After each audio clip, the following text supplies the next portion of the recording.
welcome to DriveSpark. I'm Promeet and today we are driving this. Now this is the all-new Tata Punch and Tata likes to call this the subcompact SUV, and this goes up against the likes of the Nissan Magnite, the Renault Kiger and the Maruti Suzuki Ignis. So stay tuned to the video as we tell everything you need to know about the all-new Tata Punch.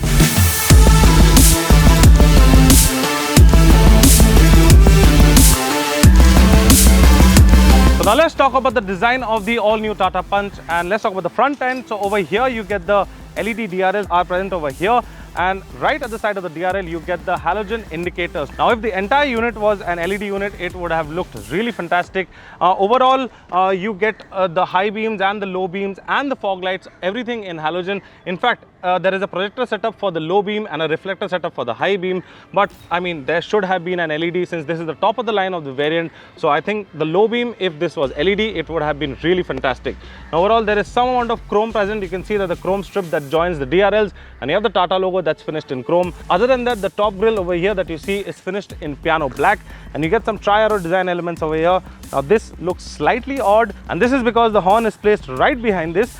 In fact, I mean, if this entire thing was covered and the horn could have been placed somewhere over here, it would have again looked really good.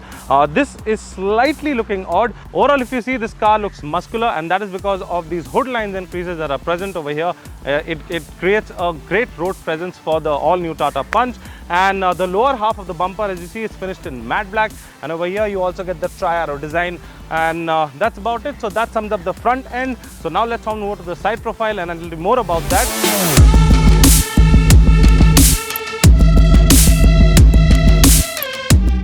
So the first thing when you'll notice at the side are these 16-inch dual tone alloy wheels. Now these alloy wheels look really fantastic, and the tire profile on these are 195 by 60. So the lower variant of the Tata Punch gets 15-inch steel wheels, but the top of the line variant, as you see over here, this gets this fantastic wheels. Now you get some body cladding over here. Now the body cladding makes the car look slightly bulkier when you see it from the front or the rear end, and you also get blacked out ORVM that has these integrated LED indicators. You have a blacked out roof. Now this also gets a functional roof rail. Now the roof rail, you can mount your luggage carrier if you're going on a road trip, and you can see that this gets an antenna at the front. Now if this got a shark fin antenna, the entire design would have looked absolutely fantastic. In fact, the roof looks good blacked out. This is a dual tone finish, and as far as color is concerned, this is the tropical mist. Other than that, you get 6 other colors in the Tata Punch. Now, you can see that the A, B and the C pillar are finished in matte black, and you do not get any chrome on the side. You also get some subtle shoulder lines that run from the door all the way to the tail light, and over here the line splits and joins the DRL. So overall guys, the Tata Punch looks fantastic from the side, and it has got 190 mm of ground clearance. Now that is decent amount of ground clearance. The car won't bottom out anywhere, and yeah, that's about it. So please mention in the comment section, how do you like the front and the side profile of the all-new Tata Punch?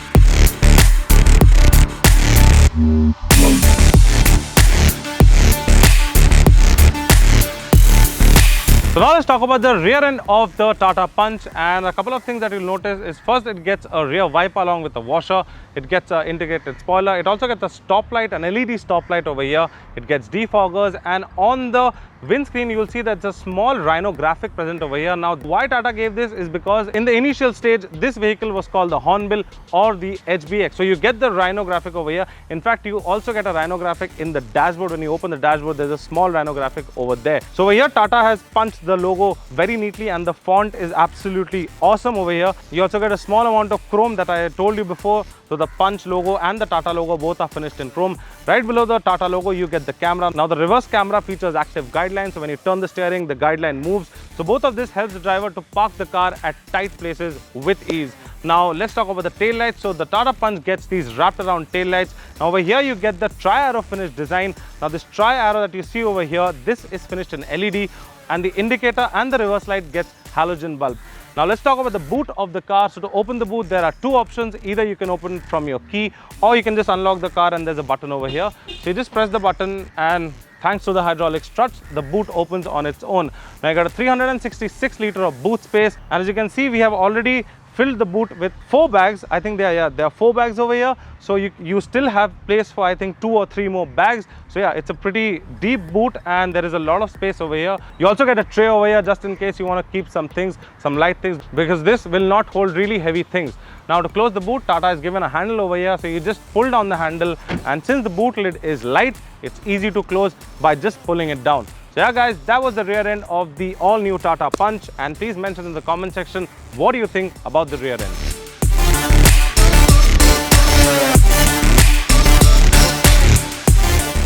So yeah guys, now we are at the driving seat of the all new Tata Punch, and let me give you a quick engine brief. So this is powered by a 1.2 liter naturally aspirated engine. Now that engine pumps out 84 bhp of power and around 113 Nm of peak torque.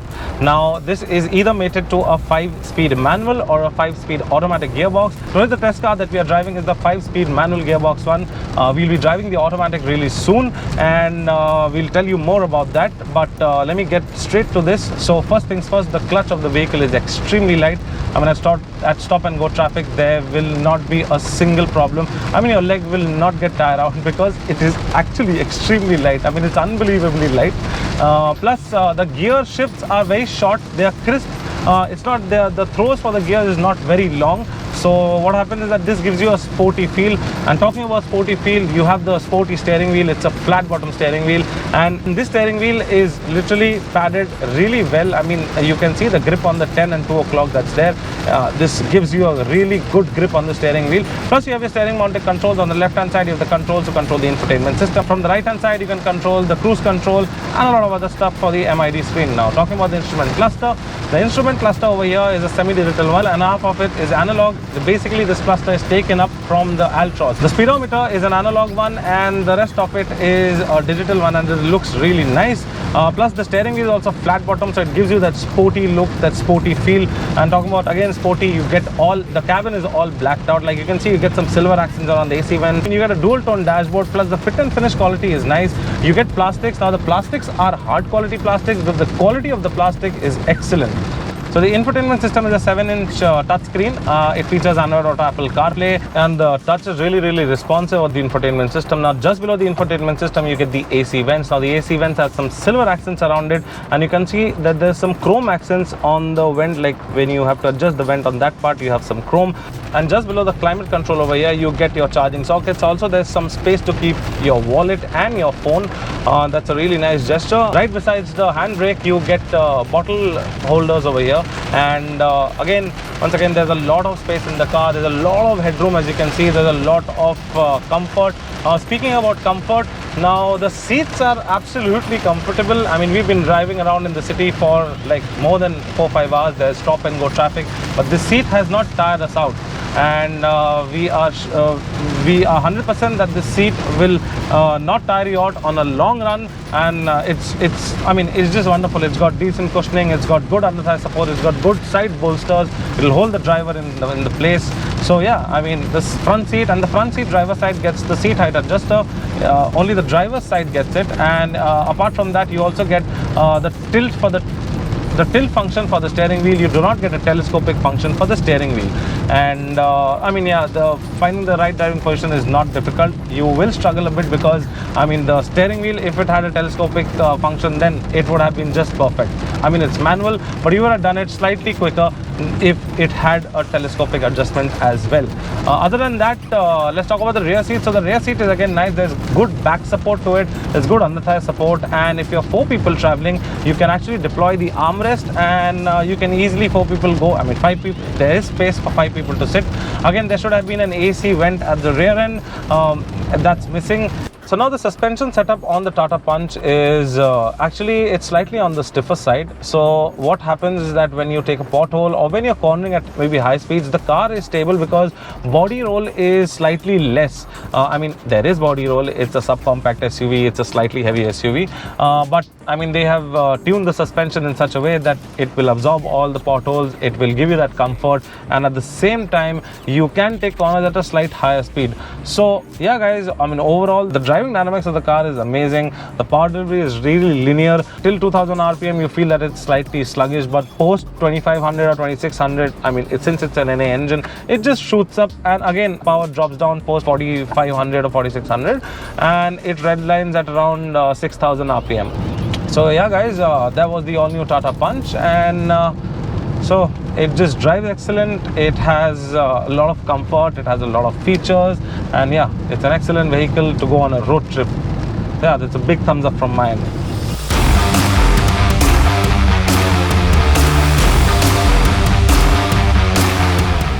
So this was the all-new Tata Punch, and as you can see that this car looks extremely fantastic in this color. Regardless of the powertrain that you choose, this car is easy to drive, it has a lot of space, and it ticks all the boxes that are necessary for a subcompact SUV. And the price range of this subcompact SUV is expected between 5.5 to 8 lakh rupees ex-showroom.